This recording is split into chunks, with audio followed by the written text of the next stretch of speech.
Yesu ni furaha yangu.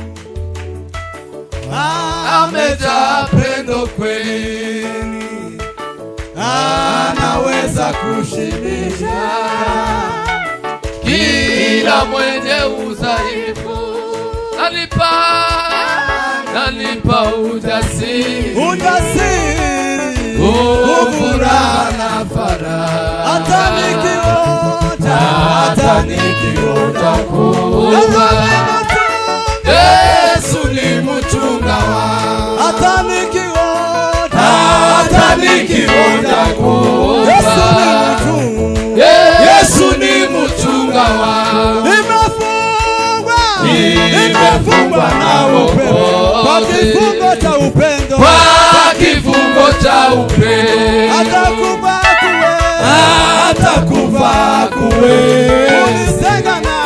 kunitenga na Yesu. Mimi wake siku zote, ninataka kumusifu. Kwa neema nimepoza, nisitumikie dhambi. Kwa neema nimepoza, nisitumikie dhambi. Kwa neema nimepoza, nisitumikie dhambi. Kwa mikono ya upendo ninakumbatiwa na sitaweza kutafsiri pendo lake kubwa kwangu. Napokea nguvu yanijaza moyo wangu. Yesu ananiongoza katika safari yangu. Yesu ananiongoza katika safari yangu. Yesu ananiongoza katika safari yangu. Yesu ananiongoza katika safari yangu. Nimefungwa na wokovu kwa kifungo cha upendo, atakufa kuwezi kunitenga na Yesu. Mimi wake siku zote, ninataka kumusifu. Kwa neema nimepoza, nisitumikie dhambi. Kwa neema nimepoza, nisitumikie dhambi. Baba nisitumikie dhambi. Kwa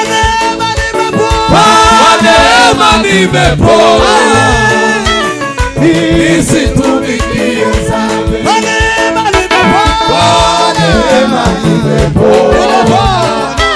nisitumikie dhambi. Kwa neema nimepoza, nisitumikie dhambi.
Baba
Hallelujah.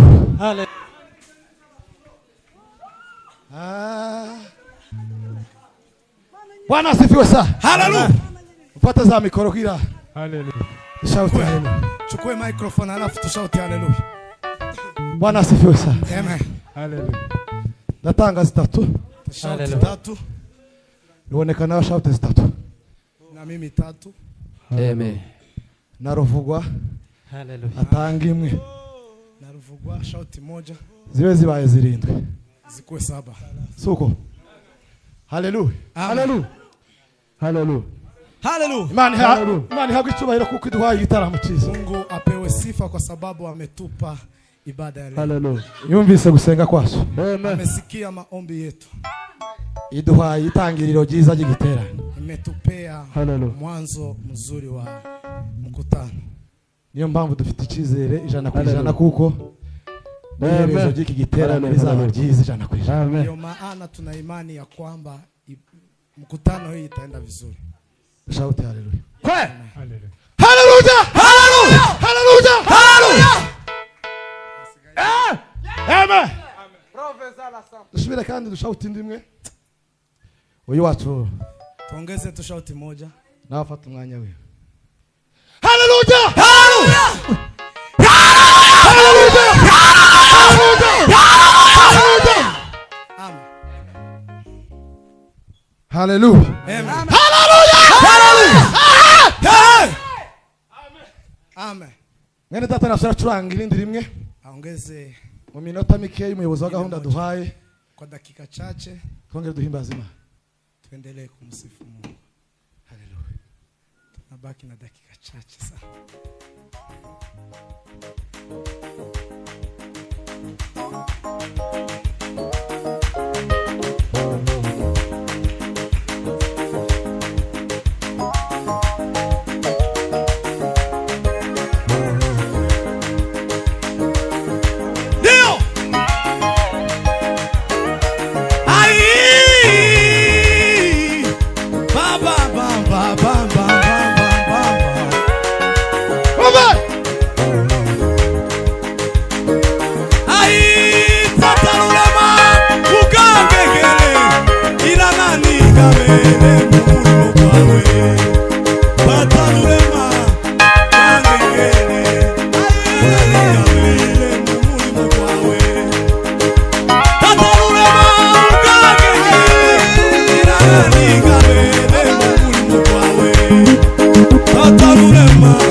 Hallelujah. turaguhimbaje kandi turagushimiye. Nawe usa nawe ntawugereranywa nawe.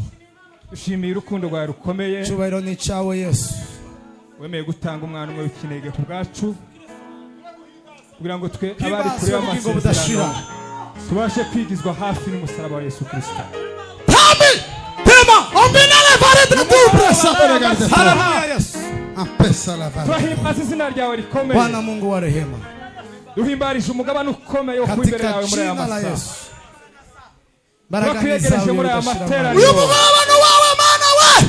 Kugira ngo ubwisha bw'imbaraga baraganiza we Yesu. Utware bw'imbaraga z'ijuru bwo basha kuganza. Ukomera Shaka bwawe ma. iteka ryose. Gahunda zose Shaka bwawe ma. muri aya materaniro. Shaka bwawe ma. Agaragare wewe Shaka nyine. Domela simetarita. Izina ryawe ryo rishigwa hejuru. Bimenga Kugira ngo asove. icyubahiro cyawe Imana ikugarukire. Haba mu muyobozi wa gahunda ubane nawe. Haba mu mvuga ijambo ry'Imana ubane nawe. Name Yesu. Alambre de Salmana visa sodeto. Visa la porta de visa osangi. Samele vare de gros. Seminabre de tando. Dushoboze mwami Yesu. Tazu. Kugira ngo ariko ubasha kudushoboza no kutushisha. Urakoze data kukugize neza. Izina ryawe Imana rikomeze gushigwa hejuru mitima yacu. Kilili melari de sala tendre. Chacun à côté de Velome côté. sala bonde la rita. Cotambre de tangisi. Baraganiza we ibihe byose Mana. Zabli Maria de tik. Ukomera n'imbaraga n'ibyawe ibihe bidashira. Hallelujah. Muhagarike izubane nawe. Muvuga butumwa abaririmba abasenga. Mirimo yose ikorerwa hano hantu Mana. Murengezi wacu we. Cyubahiro kibicawe iteka ryose. Vumvira. Amen. Murakoze muhagarare mbongere gato. Minota Mama niongeze kidogo. Ariko niba mike munyugwe nayo. Ikiwa kidogo muweze ku Amen. Amen. Curanga. Uje muri highway wa. Twavuye handi. Mwami Yesu.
Bayimba mnakoze Imana ibaha umugisha. Fanya vizuri, mbarikiwe Tuongere sana. amashi menshi. Tuwakabidhi makofi mengi.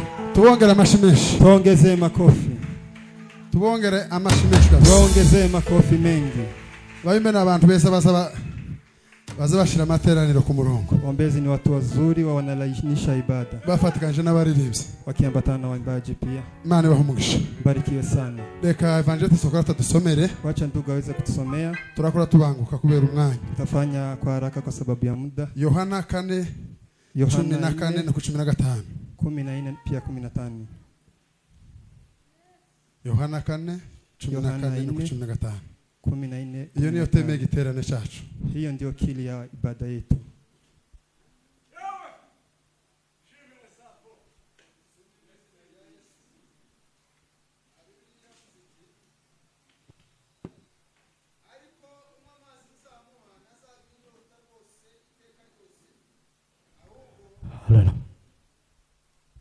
Yohana 4:14 ari kunywa amazi nzamuha ntazagira inyota rwose iteka ryose, ahubwo amazi nzamuha azamuhindukiramo isoko y'amazi adudubiza kugeza mu bugingo buhoraho.